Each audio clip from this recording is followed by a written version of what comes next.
Good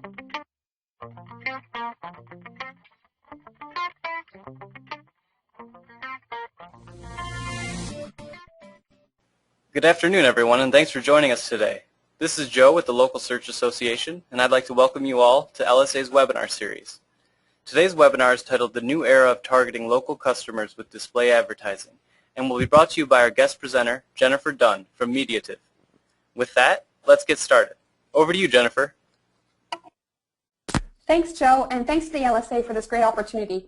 As Joe mentioned, I am with Mediative. We are the digital arm of the Yellow Pages group within Canada, the digital arm that's going after national clients. And with that, we're seeing huge momentum with display. Today, I want to talk to you about the opportunity that sits with display, the ability to target down to local needs, local objectives, and just to gain clarity around the words RTB and those different types of phrases, ad exchanges, buying and selling, and all the new notions that everyone seems to be talking about all of a sudden. So before I really get into details, I'll throw an example at you of one of our national telecom clients. And this client wanted something which I'm sure every client wants, to reach as many people as cheaply as possible. No shocker, right? It seems to be what every advertiser wants. But when this was brought to us, we really had two words pop out of this for us. They were reach and cheap. And with that, we immediately started thinking to ourselves last year, let's use real-time bidding, RTB. This is a huge potential for us because it's reaching people broadly and letting us do it through programmatic buying very, very cheaply. So we went to real-time bidding, we went to ad exchanges to be able to purchase a lot of inventory for very, very low amount of dollars. And with this, we went for a week and bought hundreds of thousands of impressions. So yes, we did buy lots and lots. But the reality is that we just got an industry benchmark click rate of 0.07%. Nothing really over what anyone else could do.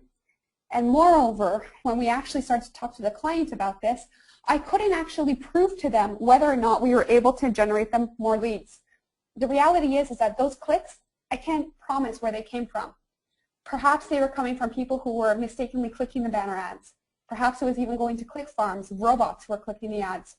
There wasn't an audience in and of per se that we could confirm was clicking on the display ad and generating more mobile and telephone subscriptions for this telecom client. So what is this that I keep on talking about? What's this RTB notion? Well, think about all the websites that are out there, all the publisher websites out there. These are all the people who have inventory for display that historically, in the last 15 years, advertisers have been calling up saying, hey, I would like to have my advertisement within your website. Now all these publishers are looking and saying, we have a mass amount of inventory that's unsold every month. And so they're taking this unsold inventory and putting it into new supply-side platforms to be able to have people buy them programmatically and automatically very quickly. On the flip side, you have all sorts of media buyers, advertisers directly, and also media houses who are saying, we have demand for all sorts of these different types of publishers, but I don't have the ability to call each one up individually. They are therefore putting all their demands into a DSP for the ability to have the moment where they could purchase that inventory directly. Now in basic economics, everything's coming together on the demand side and also on the supply side, and ad exchanges have happened whereby when you hit that perfect equilibrium of demand and supply, that is, what the demand is willing to pay versus what the supply is willing to accept in terms of payment, the ad purchase is made, and the display banner then gets pushed on to that publisher's site. So it's totally exciting times for us in marketing, to be very honest with you. And in my opinion, that's where the traction of real-time bidding has really been occurring in the last year, especially here in Canada. It's that notion that all of a sudden, we're starting to be like our friends in the finance industry, that we're able to also shout out the words buy, sell, exchange. You know, finally it makes me think that finally we're sitting at the big boys table of the firm. It's not just Gordon Gekko who can be talking about these big type decisions. We marketers are able to talk in the same ways with the same big words and the same methodological approaches that they take. The problem is, though, is that we treat ad exchanges the same way that the stock market has been treated. Within the financial industries, we are also potential up for crashes. The reality is that if we don't know who it is that we're selling to, this whole ecosystem of ad exchanges and programmatic buying, of media sites and publisher sites is all just going to crash down. In my opinion, when you put out a demand within real-time bidding that is on the media side going to purchase inventory, it's really analogous to going fishing. Basically, you're just praying that you're going to get a hit, hoping that there's one fish, that is one click that's out there that's going to convert into a new purchase or a new lead for your client. Instead, we need to become like fishermen who are really wise, who go out into the marketplace, or into the pond rather, with a radar to be able to identify where the fish are. Where are the fish the biggest? Where are they the hungriest? And then really target in upon these fish, these customers, with the messages that we want to get that hit that we need to help better conversion for the advertisers. So really, we need to take this moment and sit down and say, gosh, Gordon Gekko's great and everything. Charlie Sheen back in the Wall Street days was fine. But at the end of the day, we need to get back to basics and remember why we went into marketing in the first place. It's back to 101. We need to remember who our audience is, and we need to go forward targeting them. Now, it's really difficult. Don't get me wrong. There's so many different moving parts, and the industry is moving so fast that how do we go and find our audience within this mass grouping of all these different tech side platforms? Well, I really believe that it's a part about data, and it's a part knowing who your customer is. The more pieces that you're able to collect of who your advertiser's client actually is, the better you can go out and reach that client and target them wherever they might be. The better picture you have of the client, the better you're able to target them. And we did just that again with that telecom client. You know, we went out and we targeted them with our data that we have collected via Yellow Pages. And we were able to go and target people who are only the ones who are in the market for new telecom services, whether it be internet providers, cable services, and/or mobile and wireless connectivity. And in only targeting this audience based upon their previous searches, were we able to generate a 53% higher click-through rate. The performance improved, but not only that, our communications improved with the advertiser, because I could then go back and say that 100% of the clicks were now of audiences who wanted their products.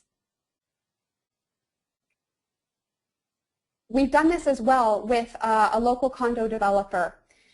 A local condo developer based outside of a suburb outside of Montreal. Now, what they wanted to be doing was targeting people who were not just outside of Montreal, obviously, but also people who were condo shoppers. This became very, very difficult for us in thinking. It's a very niche audience for us to go to reach. Not only did we have to do geographic targeting, but we also had to target that behavioral type want of the consumer. So in the time when we ran this campaign last fall, I couldn't really guarantee that one approach versus another was going to work. So we tested it. We took 5/6 of the budget and we split it into the first part of the project. That is, we went into real-time bidding and we purchased anything that was on the home and real estate channel within real-time bidding. That is, any of the publishers that have put up their sites tagged as being of home and real estate. We purchased against those sites, and we targeted only to those sites that had the impressions appearing within that suburb that the condo developer was in. With this, we purchased 500,000 impressions, and getting targeted upon the channel of the sites that the consumer was going to, we delivered a click-through rate of 0.12%. Again, higher than what the industry benchmark was. And happily for the advertiser, we generated them 600 new leads. Now, we then tried it out with 1/6 of the budget, only targeting people who were within that geographic suburb of Montreal, but now targeting upon what we developed being a movers tribe. That is, people who were looking to be moving, people who were looking for moving trucks, people who were looking for refinancing, all sorts of those predictive models indicating that someone was no longer happy with where they were currently living and were looking for something different. With that, we purchased 100,000 impressions, generated a click-through rate of 0.18%, and notably created 180 new leads for the client. Now, what to me is significant in this is in running the numbers, the cost per lead actually got much smaller when we got very narrow with our audience. That is, when we targeted based upon predictive models that the data was telling us, we were able to reduce the lead cost per the client. So how did we go about doing this? Well, it was really trying to aggregate and collect that data. First off, the question is that based upon the consumer's behavior, upon what it is that they're searching for and looking at on their computers, we're able to get two different types of information. First off, what the consumer is interested in, and secondly, what they're intending to buy. Now, as a frame of reference, I have to admit to you all that honestly I'm a horrible driver, and it was noted within an accident that I created within December. I went and I scratched a friend's car while they were out of town, and I was loaned that car. So where did I find myself?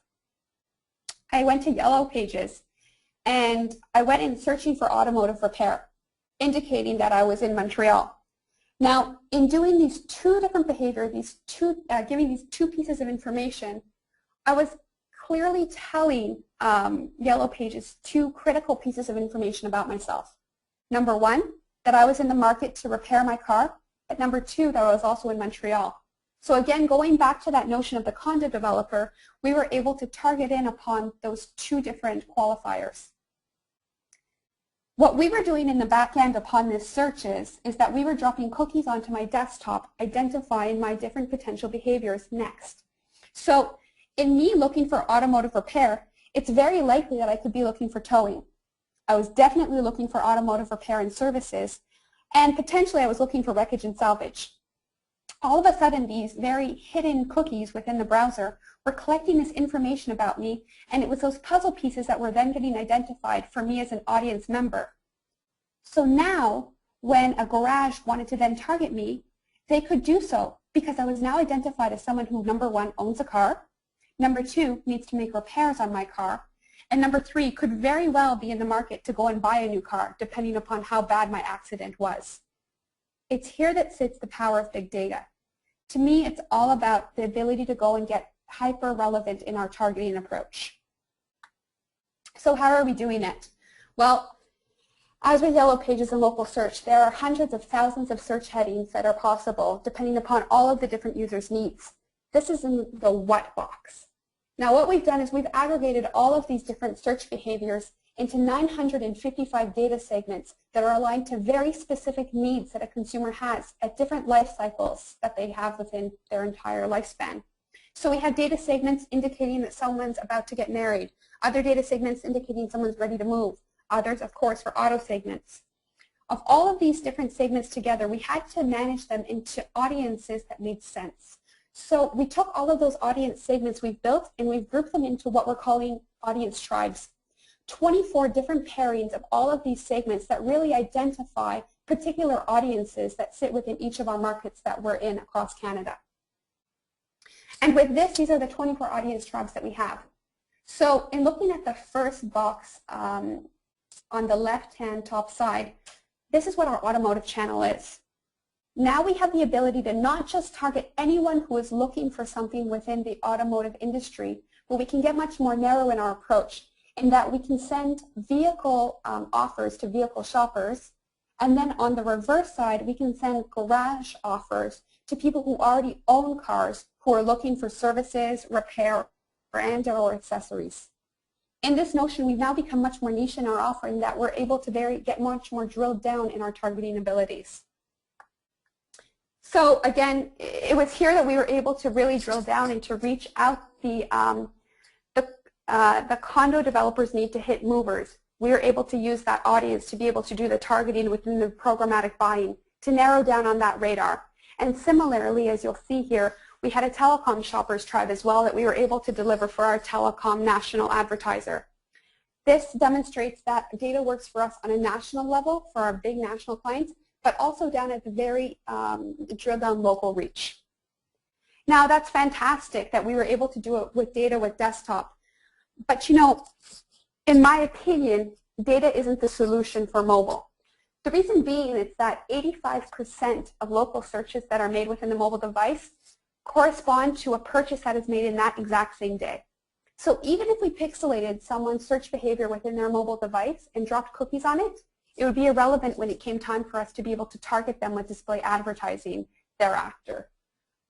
what we needed to do is to become much more prescriptive and predictive in our type of targeting that we do with mobile devices. How we're doing it, it's really to try and think about how can we go and reach people when they are in market. Now, I can think 3 years back, I was dreaming of the time when we can go and we could target consumers when they were standing right outside the store. Imagine it. If you had a consumer, an advertiser with a corner store, and you could push out a promotion for one of the products that they were selling in that store, I was thinking, imagine the type of traffic that we could generate to have people to come in store and to buy that product. That ability to speak to the consumer who's standing right outside your store and to get them to walk in the door. So the moment came last year when we were able to actually start testing this for 2 reasons. Number one, there started to have a proliferation of smartphone users. And on the flip side, there started to be an influx of mobile publishers with sufficient amounts of inventory whereby we could start to test this. So we went forward and we went to Walmart, one of our large national clients, and we said, listen, we're in a moment right now where we want to start testing out the ability to do hyper-local mobile targeting. That is the ability to target people who are outside your store and to get them to come into your store. So we thought, great, we have an approach for you. We're going to take 5 stores that are in the Toronto region, and each of these 5 stores has very different demographics that are associated to them. With this, we will build a 10-kilometer radius around each store and deliver differentiated messaging to each of those different geozones. And that's exactly what we did. We differentiated the messaging based upon locations. So if you're in Markham, you were seeing a message that said summer savings in Markham, versus if you were downtown, you were seeing a message that said summer savings in downtown Toronto. Now, what my test construct was at the time was that to prove that we were going to be able to generate different types of behavior on the landing page.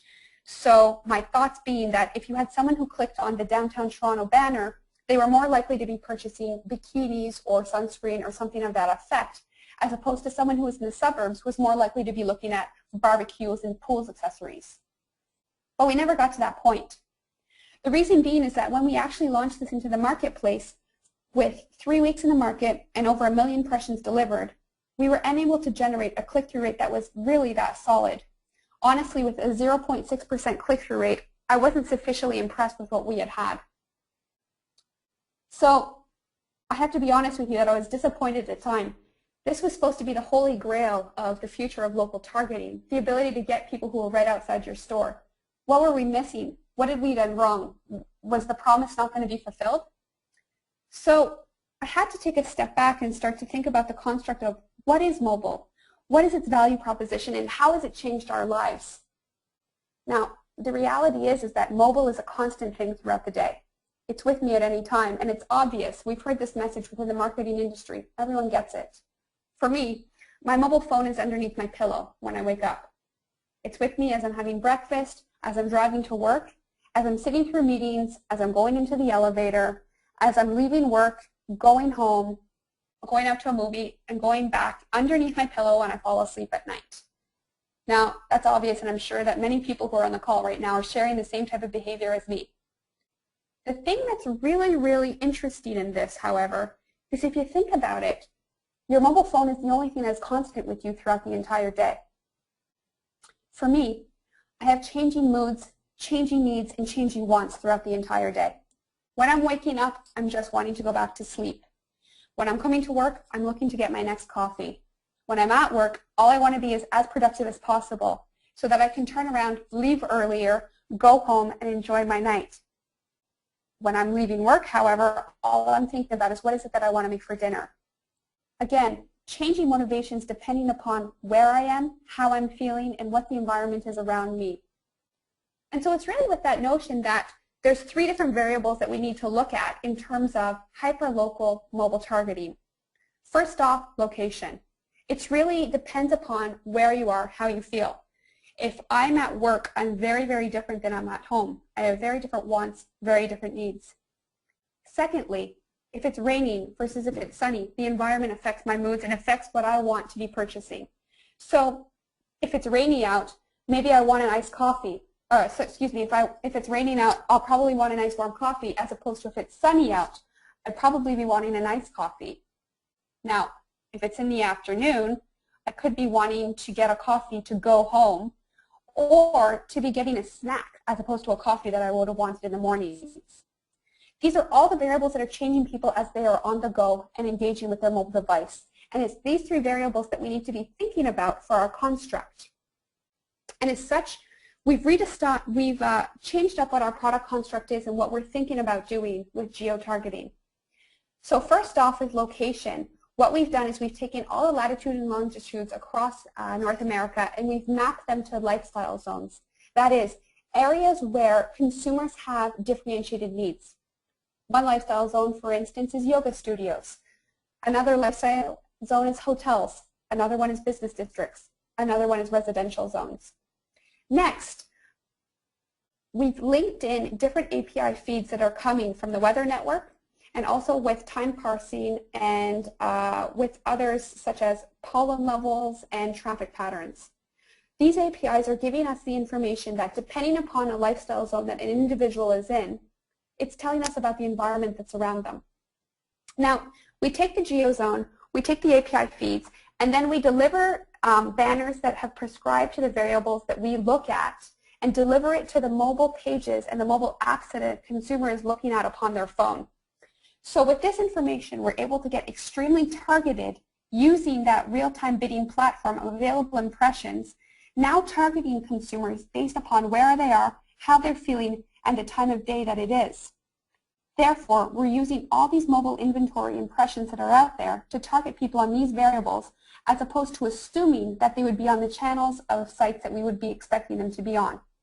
So now, I can target people for coffee wherever they're feeling, not just if they're looking at a food and home channel. Again, talking about the lifestyle zones, we've gone out and we've built it across all of Canada and the States. And what you're looking at here is we're able to, again, target people if they're in grocery stores, hospital and clinics, sports arenas, pubs and bars, etc. So we went back to Walmart and we said to them, we think we cracked it. And so what we did is we changed the banner ads that we were delivering to them. As opposed to just saying, if you're downtown, please go and get some summer savings at Walmart. We changed the notion, targeting only business districts within downtown Toronto, saying, going home, get what you need at Walmart. And getting very targeted with our creative messaging and also with the location, the environment, and the time targeting from only 3 p.m. until 6 p.m. Monday through Friday, we were able to deliver a 1.1% click-through rate, significantly higher than anything that we delivered previously. Similarly, Walmart said to us, we want to be delivering and pushing our swimwear products. So what we did the hottest day last summer, we delivered a message saying, make a splash, save on swimwear at Walmart. And we delivered this to the largest amusement aquatic park within Canada. With this, on the hottest day of the year, we were speaking directly to what people wanted and got a 1.75% click-through rate. So it was in doing this that we were able to really align our creative messages, our advertisers' needs, to what the consumer state of mind is. And in doing so, we were able to generate significantly more click-throughs to their site than they previously would have expected. So how do we think about doing this for our local clients? Well, for lawyers, it could be all about targeting hospitals, targeting clinics, targeting garages where potentially people have just been in an accident and they're needing to have the next follow-ups with a legal team. For taxi customers, it could be in targeting hotels, targeting conference centers, and targeting business districts where on-the-go people are looking for transportation to their next destination in a fast and efficient manner. Finally, as another brainstorming example, for hairdressers, it could be your notion of getting people who are in the market and who are really desiring that aesthetic look by targeting wedding shops, targeting yoga studios, and targeting fitness centers. You know, really, this is just to illustrate that at the end of the day, the consumer is still at the forefront as always in advertising. These notions of real-time bidding, programmatic buying, ad exchanges, publishers, media buyers, blah, blah, blah, it's all great tools. And really, we just need to step back and think, how do we target our audience in such a manner that we're able to align the audience's needs with that of the advertiser's offer? if we're able to align the two things together, we can generate fantastic results for our advertisers. As such, I encourage you to come to our webpage view here to get more resources, to see the white paper that we wrote up on the Walmart example, and also some other blog posts of fantastic case studies that we've built for our local clients. How do you ensure that the advertiser's brand is delivered to brand-safe sites? Yeah, that's a great question. Given that the ad exchange and ad environment is all very open, to be buying against any particular site is very difficult because publishers don't want to be putting into the supply side platforms indicating exactly what the sites are that you will be purchasing on. So sites are very much blind for us to be able to purchase, and we can't guarantee that an ad would appear against any particular site. That being said, ad exchanges do require brand level guidelines to be indicated into 4 different buckets. The first being well-known names, the second being high-quality sites, third being unknown names, questionable sites, and the fourth being X-rated sites. As such, what we're doing is that we're buying against the first 2 tiers of sites to ensure that our high-quality advertisers' brand messages are aligned with high-quality sites. There's a conference coming up in town that aligns with a couple of my advertisers' markets. How can I purchase all the mobile inventory at that conference center to boost awareness of my advertiser's brand? Yeah, and again, another great opportunity here, and it's one that we're starting to see a lot as well. It's a great opportunity to be targeting conference centers with an advertiser's message to get some more traffic that's going to their booth, or also just to push out their unique selling propositions. What I really recommend is, while we can target conference centers, you want to be having as many locations as possible into your strategy, because not only will you be able to reach more people, but it allows our campaign managers to be execute and optimize against more locations. So what I would recommend is thinking, before people come to the conference, where will they be at? Will they be at hotels? If so, let's group in all the hotels that are nearby. Perhaps if it's a big enough conference, there's going to be a lot of airplane traffic coming in, so let's also target the airports and generate your advertisers' awareness before they ever even enter into that conference center, so that they'll be looking for your advertisers' booth before they even actually start coming to the conference. What type of content have you guys found to be most effective when it comes to these display ads?